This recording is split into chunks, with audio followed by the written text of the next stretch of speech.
যারা বেশি জীবনকে নিয়ে চিন্তা করেন একবার এই কথাগুলো শুনুন। 8 বছরের একটা বাচ্চা ছেলে 1 টাকার একটা কয়েন হাতে নিয়ে দোকানে গিয়ে বলল, আপনার দোকানে কি ভগবানকে পাওয়া যাবে? দোকানদার একথা শুনে কয়েনটি ছুঁড়ে ফেলে দিয়ে তাড়িয়ে দিল ছেলেটিকে। ছেলেটি পাশের দোকানে গিয়ে 1 টাকা দিয়ে চুপচাপ দাঁড়িয়ে রইল। দোকানি বলল, এই ছেলে, 1 টাকা দিয়ে কি চাও তুমি? ছেলেটি বলল, আমি ভগবানকে চাই, আপনার দোকানে আছে? দ্বিতীয় দোকানদারও তাড়িয়ে দিল। কিন্তু অবুঝ ছেলেটি হাল ছাড়ল না। একটার পর একটা দোকানে ঘুরতে লাগলো। ঘুরতে ঘুরতে 40টা দোকান ঘোরার পর এক বয়স্ক দোকানদার জিজ্ঞাসা করল, তুমি ভগবানকে কিনতে চাও কেন? কি করবে ভগবানকে দিয়ে? এই প্রথম কোনো দোকানদারের মুখে এরকম প্রশ্ন শুনে ছেলেটির চোখে মুখে আশার আলো ফুটে উঠল। নিশ্চয়ই এই দোকানে ভগবানকে পাওয়া যাবে। হতচকিত কণ্ঠে উত্তর দিল, আমার তো বাবা নেই, এই দুনিয়াতে আমার মা ছাড়া আর কেউ নেই। আমার মা সারাদিন কাজ করে আমার জন্য খাবার নিয়ে আসে। আমার মা এখন হাসপাতালে। মা মরে গেলে আমি খাবো কি? ডাক্তার বলেছে একমাত্র ভগবানই পারে আমার মাকে বাঁচাতে। আপনার দোকানে কি ভগবানকে পাওয়া যাবে? লোকটি বলল, হ্যাঁ, পাওয়া যাবে। কত টাকা আছে তোমার কাছে? ছেলেটি বলল, মাত্র 1 টাকা। তিনি বললেন, সমস্যা নেই, 1 টাকাতেই ভগবানকে পাওয়া যাবে। দোকানদার বাচ্চাটির কাছ থেকে 1 টাকা নিয়ে খুঁজে দেখল 1 টাকায় 1 গ্লাস পানি ছাড়া বিক্রি করার মতো কিছুই নেই। তাই ছেলেটিকে ফিল্টার থেকে 1 গ্লাস পানি ধরিয়ে দিয়ে বলল, এই পানিটা খাওয়ালেই তোমার মা সুস্থ হয়ে যাবে। পরের দিন একদল মেডিকেল স্পেশালিস্ট ঢুকলো সেই হাসপাতালে। ছেলেটির মায়ের অপারেশন হলো। খুব দ্রুতই তিনি সুস্থ হয়ে উঠলেন। ডিসচার্জের কাগজে হাসপাতালের বিল দেখে মহিলার অজ্ঞান হবার মতো অবস্থা। ডাক্তার ওনাকে আশ্বস্ত করে বললেন, টেনশনের কিছু নেই। একজন বয়স্ক ভদ্রলোক আপনার সব বিল পরিশোধ করে দিয়েছেন, সাথে একটা চিঠি দিয়েছেন। মহিলাটি চিঠিটি খুলে পড়ে দেখল, তাতে লেখা আছে, ধন্যবাদ দেবার কোনো প্রয়োজন নেই, আপনাকে বাঁচিয়েছেন স্বয়ং ঈশ্বর।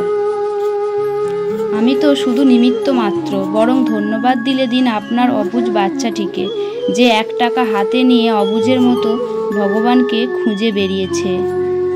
তার বুক ভরা বিশ্বাস ছিল একমাত্র ভগবানই পারে আপনাকে বাঁচাতে। এর নামই তো হলো বিশ্বাস। ভগবানকে খুঁজে পেতে কোটি টাকা দান করতে হয় না। বিশ্বাস নিয়ে মন থেকে খুঁজলে 1 টাকাতেও ভগবানকে পাওয়া যায়। বইয়ের পাতা মানুষকে যা শিক্ষা দেয়, জীবনের পাতা তার থেকে অনেক বেশি কিছু শিখিয়ে দিয়ে যায়। জন্ম নেওয়াটা ভাগ্যের ব্যাপার, মৃত্যু হওয়াটা সময়ের ব্যাপার, কিন্তু মৃত্যুর পরেও মানুষের মনে বেঁচে থাকাটা কর্মের ব্যাপার। শিক্ষিত হয়ে যদি ঠিককে ঠিক, ভুলকে ভুল বলার সাহস না থাকে, তবে আপনি সমাজের বোঝা ছাড়া আর কিছুই নন। আপনার সমস্ত শিক্ষা মিথ্যা। কাউকে দুঃখ দিয়ে বেঁচে থাকার চেয়ে দুঃখ নিয়ে বেঁচে থাকা অনেক উত্তম। কারণ নিজের কষ্টের জন্য কারো কাছে জবাবদিহি করতে হয় না, কিন্তু অন্যকে কষ্ট দিলে জীবনভর তার অভিশাপ মাথায় নিয়ে চলতে হয়। পৃথিবীর সবচেয়ে পুরাতন যন্ত্রের নাম ষড়যন্ত্র, যা যুগের পর যুগ সার্ভিসিং ছাড়াই চলে। 1 কেজি সোনার মূল্য 50 লক্ষ টাকা, 1 কেজি সাপের বিষের মূল্য 4 কোটি টাকা। অর্থাৎ এই সমাজে ভালো মানুষের চেয়ে বিষাক্ত মানুষের দাম অনেক বেশি।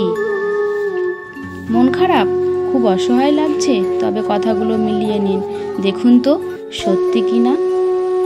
মাথার উপর আপনার ছাদ আছে, শরীরে কাপড় আছে, দুবেলা খেতে পান, তবে রাতে ঘুমানোর মতো জায়গা থাকলে বুঝবেন গোটা পৃথিবীর 75% লোকের চেয়ে আপনি ধনী। পকেটে যদি কিছু টাকা থাকে, আপনি আপনার পছন্দ মতো কিছু কিনতে পারেন, যেখানে খুশি যেতে পারেন। তবে জানবেন গোটা পৃথিবীর 20% বিত্তশালীদের মধ্যে আপনি একজন।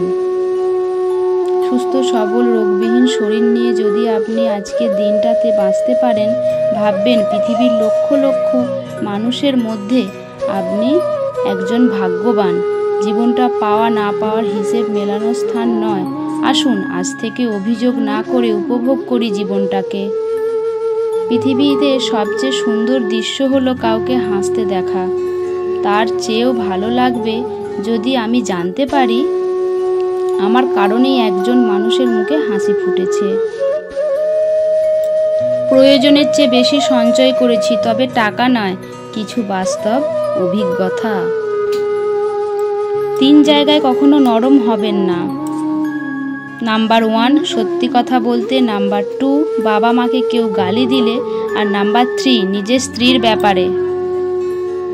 কাউকে ঠকিয়ে নিজেকে সুখী ভাবছো? ভুল ভাবছো। সময়ের ব্যবধানে তুমিও একদিন ঠকে যাবে।